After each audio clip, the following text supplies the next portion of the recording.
Hello viewers, welcome back to my channel নবান্নের সমাহার। আজ আবারও আপনাদের সামনে চলে এলাম একটা নতুন রেসিপির ভিডিও নিয়ে। আজকে আমি বানাতে চলেছি একদম সিম্পলভাবে বরবটি আলুর নিরামিষ রেসিপি। এই রেসিপিটা আপনারা কম বেশি অনেকেই নিজেদের বাড়িতে বানিয়েছেন এবং হয়তো প্রতিনিয়তই এটা আপনাদের বাড়িতে হয়, কিন্তু আমি কিভাবে বানাবো সেটাই আপনাদের সাথে আজকে শেয়ার করতে এসেছি। একদম সাধারণভাবে আজকের এই রেসিপিটা হবে, খুবই কম তেল মশলা দিয়ে আজকের এই রেসিপিটা আমি তৈরি করছি। গরম গরম ভাতের সাথেও ভাল লাগবে, সেই সাথে কিন্তু রুটির সাথেও ভাল লাগবে, পরোটার সাথেও ভাল লাগবে। তো চলুন আজকের এই রেসিপিটা আমি কিভাবে বানাচ্ছি সেটাই দেখে নেওয়া যাক। রেসিপিটা বানানোর জন্য এখানে বরবটি আর আলু আমি কেটে নিয়ে চলে এসেছি। এখানে বেশ কিছুটা পরিমাণ বরবটি নিয়েছি আর নিয়ে নিয়েছি একটা বড় সাইজের আলু। আলুটাকে এইভাবে কেটে নিয়েছি। এবার অপর দিকে আমি গ্যাস জ্বালিয়ে কড়াই বসিয়ে তাতে দিয়ে দিচ্ছি পরিমাণ মতন সরষের তেল। প্রথমে তেলটাকে কড়াই চারিদিকে ছড়িয়ে গরম করে নিলাম। এবার এর মধ্যে আমি দিয়ে দিচ্ছি আগে থেকে কেটে রাখা সমস্ত বরবটিটা এর মধ্যে দিয়ে বরবটিটাকে আমি ভেজে নেব। কিছুক্ষণ পর ফিরে এলাম, বরবটিটা ভাজা হয়ে গেছে। এবার এই বরবটিটা আমি একটা পাত্রের মধ্যে তুলে নিচ্ছি। একটু নেড়েচেড়ে নিলাম, নেড়েচেড়ে নেওয়ার পর আমি ভালো করে বরবটিটাকে একটা পাত্রের মধ্যে কিন্তু আস্তে আস্তে সমস্তটা তুলে নিচ্ছি। এইভাবে সমস্ত বরবটিটা তুলে নেওয়ার পর ওই কড়াইয়ের মধ্যেই আমি আবারও দিয়ে দেবো পরিমাণ মতন সরষের তেল। সরষের তেলটা একটু গরম হয়ে গেলে এর মধ্যে দিয়ে দেবো আমি একটা তেজপাতা, দিয়ে দেবো এর মধ্যে আমি হাফ টিস্পুন গোটা জিরে। এবার এই সমস্ত উপকরণকে খুব ভালো করে একটু ভেজে নেব 15 সেকেন্ড মতো ভেজে নেওয়ার পর এর মধ্যে আমি দিয়ে দিচ্ছি আগে থেকে কেটে রাখা আলুগুলোকেও কিন্তু আমি ভেজে নেব একটু।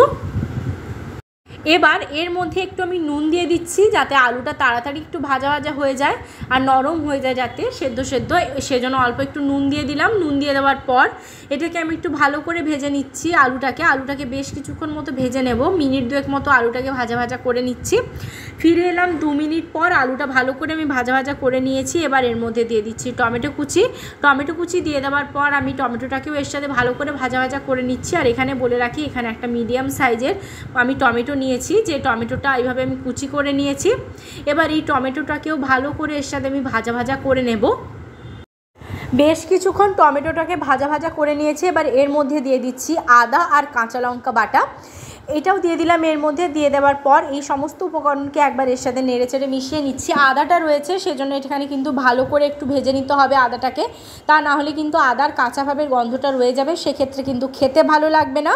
সেজন্য আদা দেওয়ার পর সবসময় কিন্তু খুব ভালো করে একটু সময় নিয়ে ভেজে নেবেন, একটু নাড়াচাড়া করে কষিয়ে নেবেন যাতে আদার কাঁচা ভাবের গন্ধটা কিন্তু চলে যায়। এবার এর মধ্যে দিয়ে দিচ্ছি অল্প একটু জলটা দিয়ে দিলে নিচের দিকে লেগে পুড়ে যাবে না, সেই জন্য জলটা ব্যবহার করলাম। জলটা দেওয়ার পর ভালো করে একটু বেশ নাড়াচাড়া করে নিচ্ছি।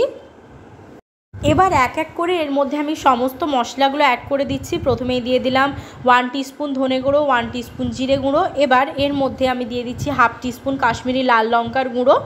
এবার এর মধ্যে দিয়ে দিচ্ছি হলুদ গুঁড়ো হাফ টিস্পুন আর দিয়ে দিচ্ছি স্বাদ অনুযায়ী নুন। এখানে বলে রাখি, হাফ টিস্পুন কাশ্মীরি লাল লঙ্কার গুঁড়োটা কিন্তু সম্পূর্ণ অপশনাল, এখানে শুধুমাত্র রান্নাতে রঙের জন্য, যাতে ভালো রঙ হয় একটু, সেজন্য আমি এখানে ব্যবহার করেছি কাশ্মীরি লাল লঙ্কার গুঁড়ো, তবে আপনারা চাইলে কিন্তু স্কিপ করতে পারেন। এবার এর মধ্যে দিয়ে দিলাম আমি অল্প একটু জল, যাতে মশলাটা কষানোর সময় নিচের দিকে লেগে না যায়। জলটা দিয়ে দেওয়ার পর ভালো করে বেশ কিছুক্ষণ কষিয়ে নিচ্ছি। এইভাবে অনবরত একটু কষাতে থাকবো। এবার এর মধ্যে দিয়ে দিচ্ছি আগে থেকে ভেজে রাখা বরবটিগুলো। সমস্ত বরবটিগুলো দিয়ে এই মশলার সাথে একবার ভালো করে এই বরবটিটাকেও আমি কষিয়ে নিচ্ছি।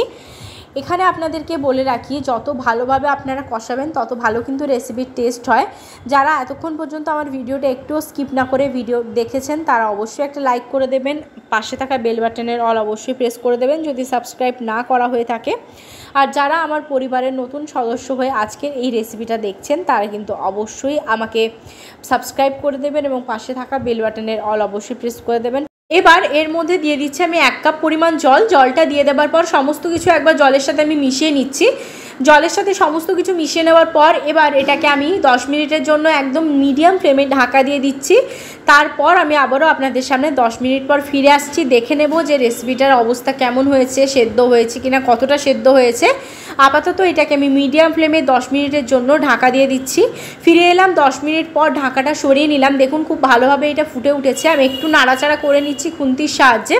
ভালো করে নাড়াচাড়া করে নিয়ে আপনাদেরকে দেখিয়ে দেবো সমস্ত কিছু কেমন সেদ্ধ হয়েছে। দেখুন আলুটাও খুব ভালোভাবে সেদ্ধ হয়ে গেছে। এবার আমি একটু নাড়াচাড়া করে নেওয়ার পর এর মধ্যে অ্যাড করে দিচ্ছি গরম মশলার গুঁড়ো। এখানে আমি গরম মশলার গুঁড়ো দিয়ে দেওয়ার পর ভালো করে একটু নাড়াচাড়া করে নিচ্ছি। নাড়াচাড়া করে নেওয়ার পর এই রেসিপিটা কিন্তু আমার একদম রেডি হয়ে গেছে। রেসিপিটা আপনাদের কেমন লাগলো আমাকে অবশ্যই কমেন্ট করে জানাবেন। ভালো লেগে থাকলে লাইক, শেয়ার, কমেন্ট আর সাবস্ক্রাইব করতে ভুলবেন না। সাবস্ক্রাইব করার পর পাশে থাকা বেল বাটন অল অবশ্যই প্রেস করে দেবেন, যাতে আমার চ্যানেলে যে কোনো নতুন রেসিপি আসলে তার নোটিফিকেশান আপনারা আগে পেয়ে যান। ভালো থাকবেন, সুস্থ থাকবেন। আবার দেখা হচ্ছে নতুন আরেকটা রেসিপির সাথে।